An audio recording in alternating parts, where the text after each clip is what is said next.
The missing camera and bodies. In June 1924, George Mallory and Irvine set out to conquer Mount Everest, driven by the ambition to be the first humans to stand atop the world's highest peak. They never returned. The last sighting placed them 800 feet from the summit, but whether they reached it remains one of mountaineering's greatest mysteries. When Mallory's body was finally discovered in 1999, it opened more questions than answers. Did Mallory and Irvine achieve their dream, or did Everest take them before they could?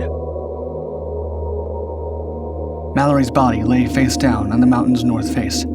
His fingers clawed into the snow, a rope tied around his waist, suggesting a fatal fall. Irvine's remains, however, have never been found. Crucially, the camera they carried, a Vest Pocket Kodak, or VPK, was missing. This small piece of equipment could hold the truth, a photograph capturing the pair on the summit, forever etching their names in history. Experts from Kodak speculated that if the camera were found, its film might still be salvageable, even after decades frozen in ice. But despite numerous expeditions, the camera has never resurfaced. There have been hints that the Chinese might know more about the missing camera and Irvine's fate than they're willing to admit. In 1975, a Chinese expedition claimed to have found a foreign climber's body at approximately 8,200 meters, the exact elevation where Irvine might be. One member of that team, a climber named Wang Hongbao, even mentioned this discovery to a Japanese colleague. Tragically, Wang died in an avalanche the next day, and his account never made it to the broader world. Decades later, author Mike Sinnott, who participated in a 2019 expedition to find Irvine, heard rumors that the Chinese had indeed discovered Irvine's body and the missing VPK camera, only to suppress the findings to preserve their narrative of being the first to summit Everest's north face in 1960.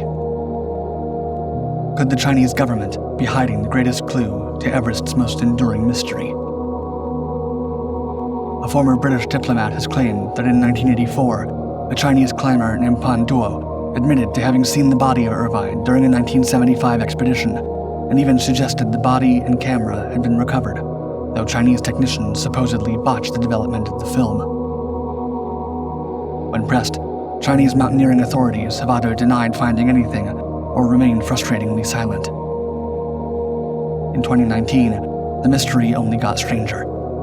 Using high-altitude drones, Sinnott's team scoured the terrain where Mallory's body had been discovered. They found nothing. Mallory's body, previously marked by GPS coordinates, was gone, vanished, just like the VPK. This has led to even more speculation that the Chinese authorities removed Mallory's remains, perhaps to prevent further investigation. The Bacha hand. Hidden within the heights of the Himalayas, a relic existed that some thought could unlock one of the greatest cryptozoological mysteries of all time. For decades, a mummified hand that some believed belonged to the elusive Yeti was entombed in a small, weathered monastery perched on the slopes of Mount Everest. This relic, known as the Bacha hand, attracted adventurers, scientists, thieves, and even a famous actor, weaving its strange tale into the lore of one of the world's most mysterious creatures.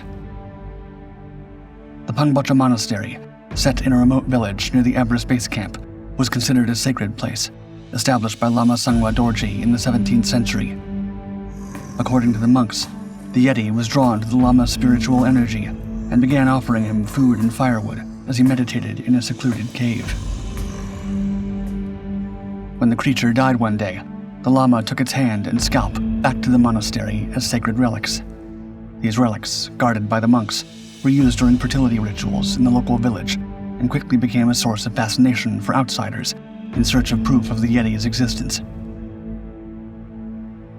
The first Westerner to become entwined with the hand's history was Peter Byrne, a seasoned adventurer on the trail of the mythical beast. Funded by Texas oil tycoon Tom Slick, Byrne arrived at Bacha in 1958, hoping to catch a glimpse of the Yeti, or at the very least, some tangible evidence. What he found was stunning. a large mummified hand with leathery skin still clinging to bones. Despite the monk's insistence that removing the hand would bring disaster to the monastery, Byrne was not deterred. Slick and leading British primatologist William Osman Hill encouraged Byrne to procure a finger for scientific study, one way or another. And so Byrne allegedly struck a deal. He offered a sizable donation to the monastery and promised to replace the missing finger with another.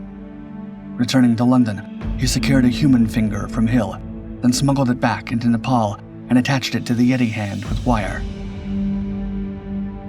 It wasn't long before Byrne was en route to India with the supposed Yeti finger, though with no plan to smuggle it out of the country. There, he had a chance encounter with legendary Hollywood actor Jimmy Stewart and his wife Gloria at a bar. After some convincing, the couple concealed the finger in Gloria's lingerie case, smuggling it into the United Kingdom without attracting the attention of customs officials. The finger, examined by Hill, was declared to be human, but doubts lingered. Decades later, in 1991, the entire Pung Bacha hand vanished from the monastery, possibly stolen by antiquity thieves, following an episode of unsolved mysteries that reignited interest in the relic. In 2011, DNA tests on fragments of the original finger, found in a London museum, offered a final, if unsatisfying, revelation. The bones belonged to a human. The lost Soviet expedition.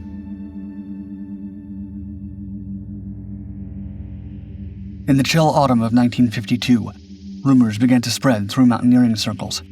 The Soviet Union had set its sights on Mount Everest.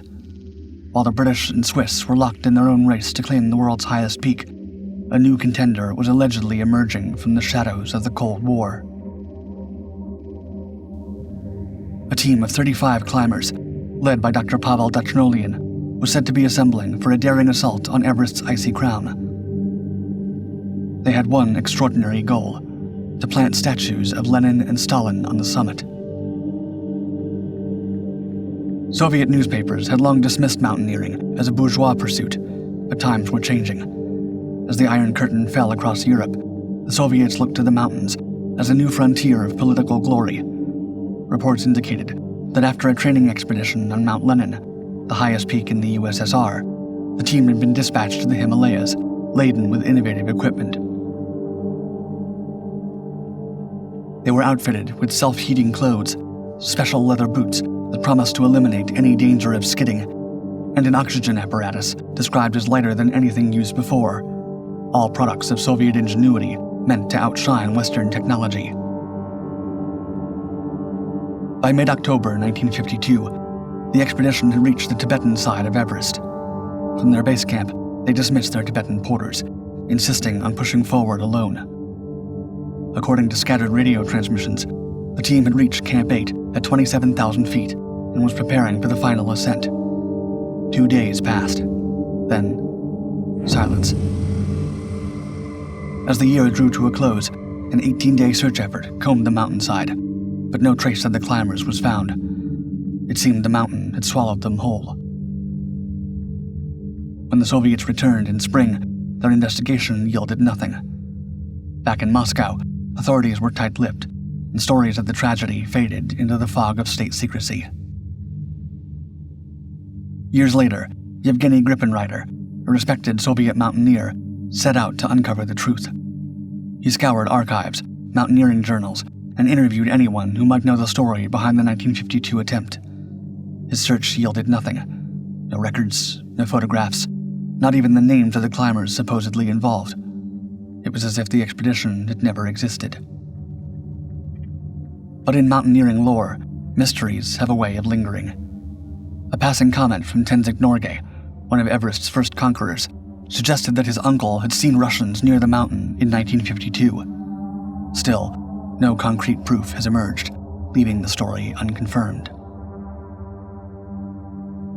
It would take another 30 years before Eduard Myslavsky and Vladimir Balyberdin finally placed the Soviet Union at the top of the world, becoming the first Russians to summit Everest in 1982. By then, the mystery of the 1952 mission had faded into legend, a compelling, unanswered question that continues to haunt mountaineering history.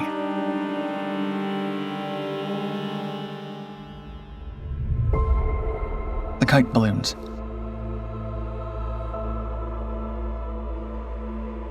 In June 1933, Frank Smythe stood alone on Mount Everest's North Ridge, just shy of the summit, when something peculiar caught his eye.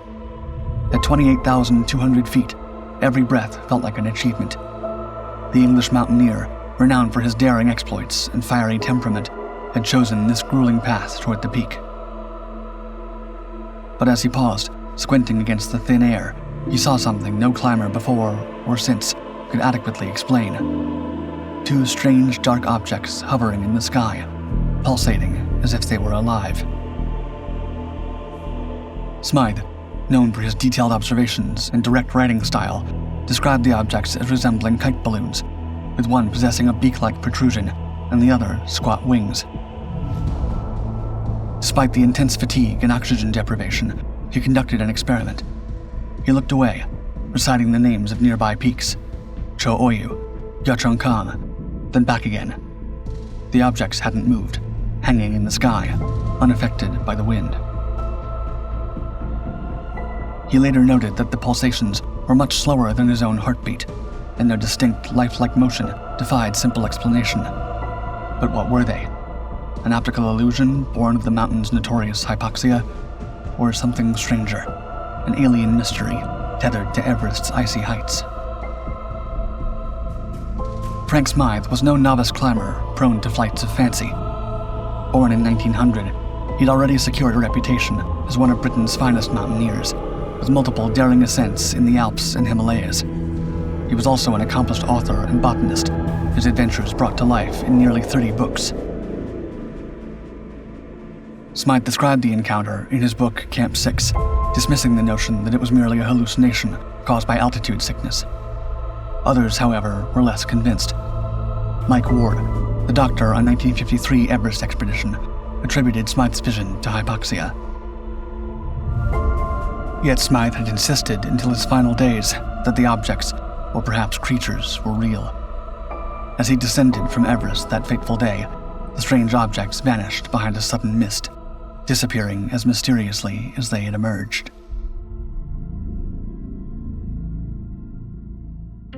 The footprint.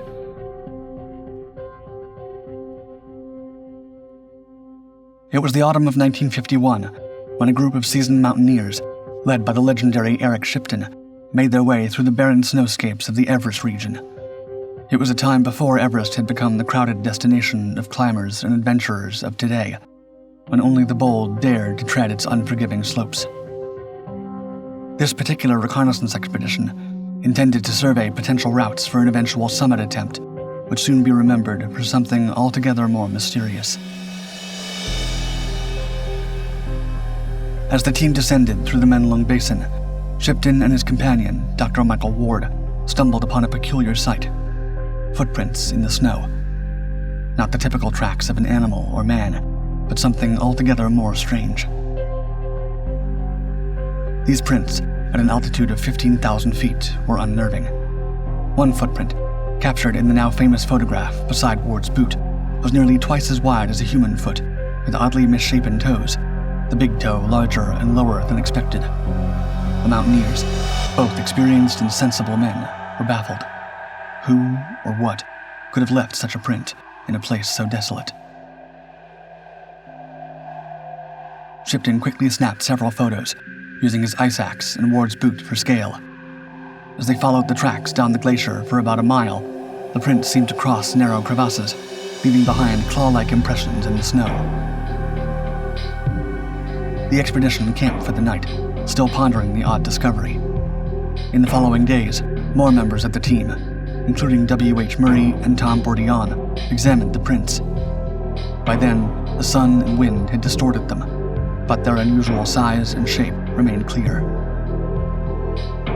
Back in Britain, once Shipton's photographs were published, excitement spread.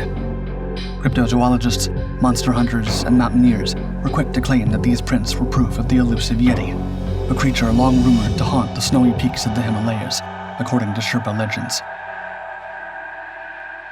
Michael Ward, a medical doctor by training, approached the mystery with skepticism. In a 1999 article for the Alpine Journal, Ward offered a more grounded theory. Perhaps, he suggested, the tracks had been left by a local inhabitant of the remote Rongshar Gorge, not far from where the prints were found.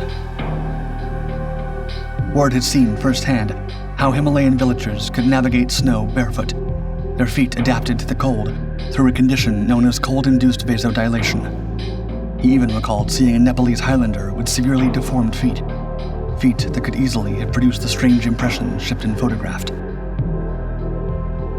Over the years, the legend of the Yeti has persisted, bolstered by Shipton's photographs. Expeditions, including one led by Sir Edmund Hillary, have turned up little more than false leads. For now, the footprints in the snow remain a mystery, somewhere between myth and reality. Which of these is the greatest unsolved Everest mystery? Let me know in the comments. As always, thank you for watching Dark 5. Like and subscribe to continue exploring the greatest mysteries of this world and beyond.